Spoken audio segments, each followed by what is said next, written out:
qaynanamın hədiyəsi. Burada. Burada. Ay sağ ol. Baldızımın hədiyəsi. O da buradadır. Ay maşallah. Xalamın hədiyəsi. Hə, xalamın hədiyəsi buradadır. Mama nə kişidir. Ay maşallah. Sonra gəlinimizin hədiyəsi. Bizim gəlinim. Eltimin hədiyəsini deyirsən. Hə, o da buradadır.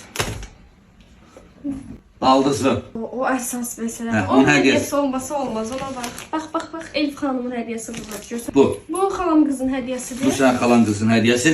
Bəs bu? Bu da bibimin hədiyəsidir. Bu da bibinin hədiyəsidir. Demək, Hamısı buradadır, hə? Yox, hamısı buradadır. Anam yoxdur. Anam adı var amma hədiyəsi yoxdur. Hə, onu deyirsən. Hə. Hə, buradadır. Budur. Qaynanamın hədiyəsi burada. Bu- Bax, gör bəyənirsən. Bu niyə kuyokun başlığına bağlamışsın? Bu nədir? Bu necə olmuşdur dünya? Aç qalmısan ama. Hə?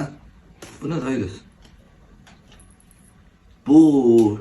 Mənim anam DJ-dir be ya. Yo, bəyənmədin ki. Benim anamın 62 yaşı var. Mənim anam DJ-lik edir. Koca. Bu nədir ha? Qurban olmuş sana.